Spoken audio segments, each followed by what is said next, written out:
Coming into contact with the embers of my past, I was left hopeless and wicked whispers that came with it. Breathless.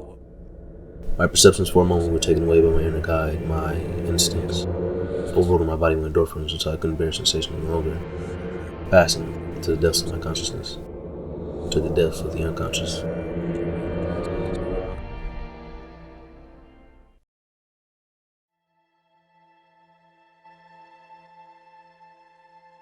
Oh boy, was I taken by surprise with this episode. Unexpectedly, while getting things done, I was thrust into what really drew me into this game in the first place. This beautiful self-commentary on the nature of being and existence and the depths of the mind. Ever so subtly in my eyes and reflected through my choices, this game hints at a wise solution to the problem of existence and human societies. I can't quite commentate on exactly what it is as I haven't finished the game yet, but it has me itching for more. With that being said, we did get quite a bit done in terms of the investigation, so stay tuned and let's get into it.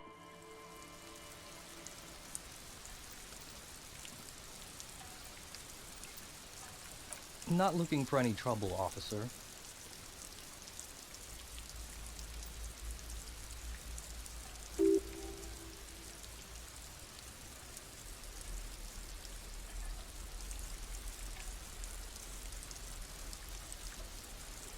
I don't want to be seen talking to the gendarmerie, if that's okay.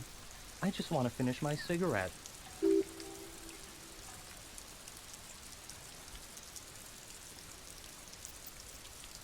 Is it really that important?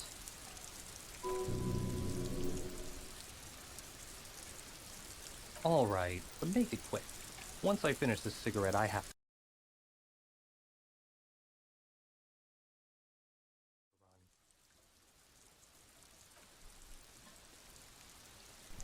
All right, we started where we left off and spoke with a smoker. We spoke with a smoker on the balcony. It's hard to say. Who was elusive and acted aloof. He informed us indirectly that someone other than us was investigating murder, and he gave us his alibi by saying he was with a Sunday friend during the time of the murder. Other than that, he wanted to be involved with us as little as possible. But after a successful suggestion check, he was more empathetic and hinted to us that there was something under the rock near us. And after investigating it, we found a key to the apartment building.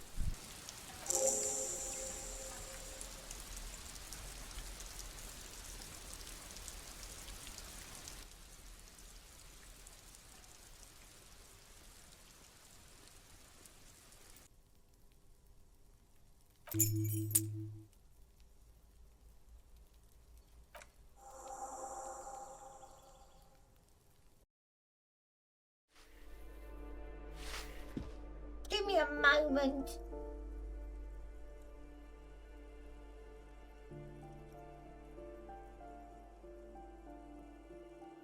The cold never does any good for my bronchitis.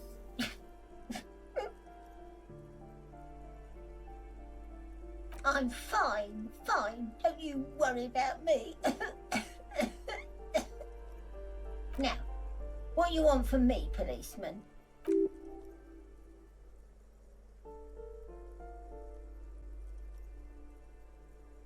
The first person me and Kim came across was a sickly, battered Obachan who cared for the building and lives in a small room next to a cold room. Over our 3 interactions with her, she informed us that the smoker lived in room 28. The building was filled with many interesting personalities. That there shouldn't be anyone in the apartment 10 where we heard some rustling, and that she took a liking to a mysterious young man who she thought was studying astronomy but is actually a communist, who seems like he'll be an upcoming threat.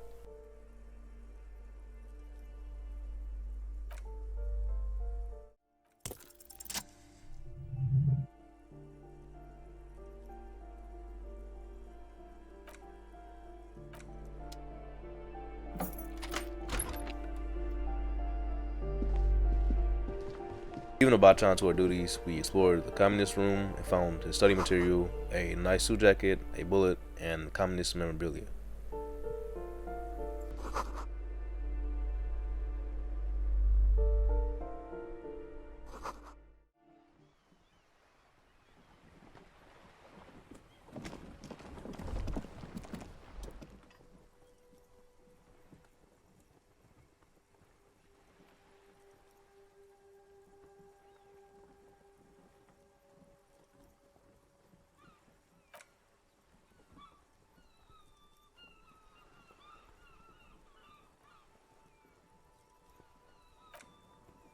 Then walked to the balcony and came across a vista that left a bittersweet impression in my mouth. The view was beautiful, capturing my imagination and forming a fantasy littered with images of peace and relaxation, but was also littered with old wartime relics, the building aching from damages long forgotten, and weapons of war taken back by nature inhabiting the seafloor.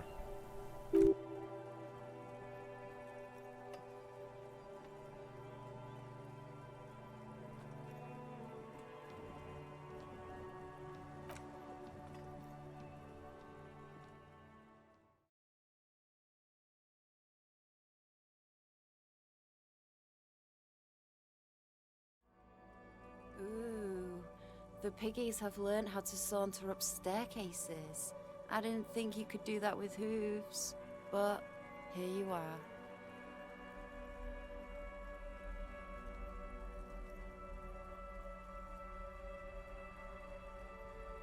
Yeah, I can see that. Cool mutations.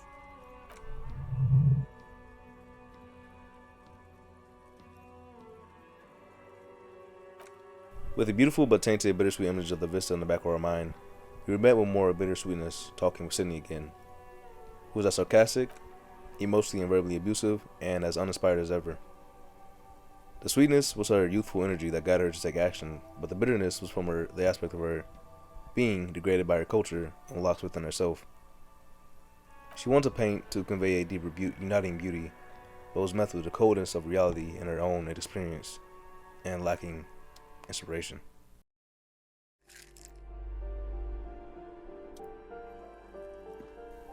We got around to the mysterious room with a noise and discovered it was a hardworking, ominously optimistic real estate agent.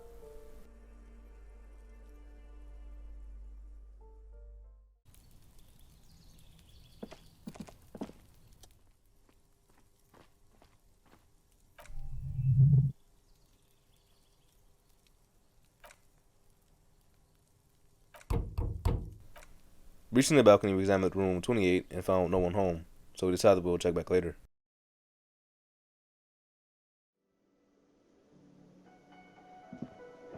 Can I help you? Deciding it was time to call it a night, we returned to the Whirling Inn and told Gart that we discovered the victim's clothes in the trash can and inquired on who could have done it and could conclude who it was. I then attempted to amend my debt with Gart, but he wouldn't bulge. Thankfully, but sadly, Kim stepped in and offered a keepsake for us to sell so we could pay off our debt. We then visited the pawn shop owner to sell it.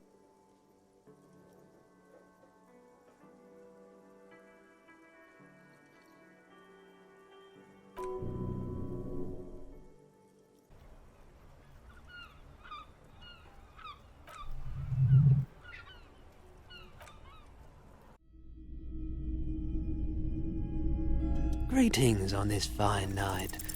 What brings you here? Walking to the dim-lit, oddly lucid lighted pawn shop, we talked to Roy and learned of his past. A young, optimistic Roy was thrust into the cold, unforgiving world where a group attempted to bring light into the world by trying to bring affordable energy to unserved communities, but were met with a disastrous malfunction, leaving radioactive waste everywhere, and Roy volunteered to help, but to no avail, ended up only getting sick himself. Traumatized, he left to leave the past behind and find a new life in Marcinay, left with a shack from his aunt who passed away. We then sold Kim's keepsake, returned to Gart, and paid our debts, thanks to Kim's selfless sacrifice caused by our.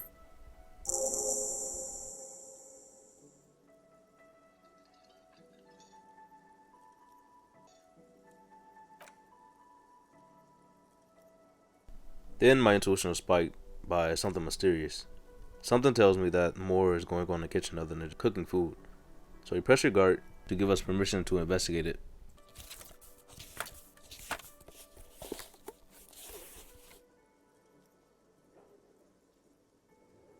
It was in time for me to confront the elusive stream that is time, specifically my past. The damage ledger was calling my name and told me the remnants of what was lost and forgotten. To my surprise, I was a proactive detective and took on a large amount of cases. With our current insights, we solved our old cases and we were lifted by our work. Then creeped a throbbing desire to look in the hidden container. Igniting the warning from my body, I probed the lock component and was met with the still burning embers of my past.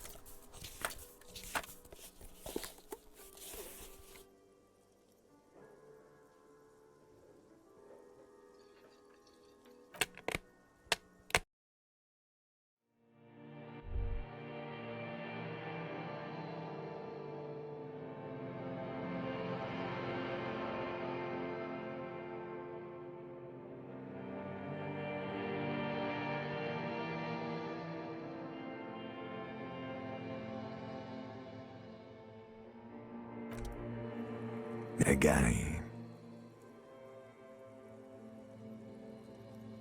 Nothing said, brother. No treachery, just blackout. Well, almost nothing. There is the ground below you, that's still there. And the small light that's on, fluttering somewhere in the basal ganglia. That's me. Blue eyes, that's me. Who is what? He speaks of the sickening longing, the unwell emotion. Even in the darkness he's grasping for it, still trying to hold on to the great sorrow slipping in the water. Slimy. Here in the paleo-mammalian cortex, we call it the shadow. Because it's always there.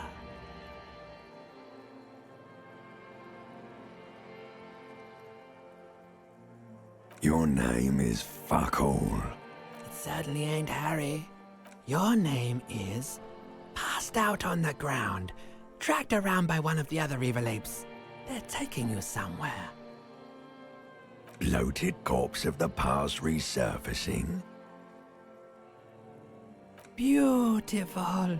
Believe me, stupid ape, its lack of beauty was not the problem. There is no Voyager Road. There are no roads, no houses, no lights in the windows. It's all on pause. You think they would let you? Until you disintegrate into biomolecules? No. Someone is breathing on your face now, inspecting your pupils, stupid idiot.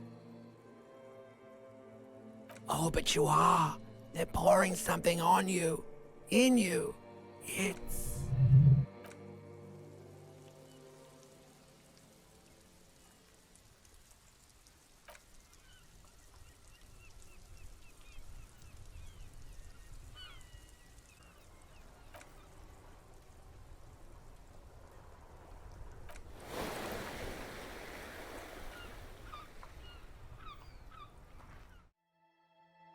With every playthrough, this game seems to ever expand.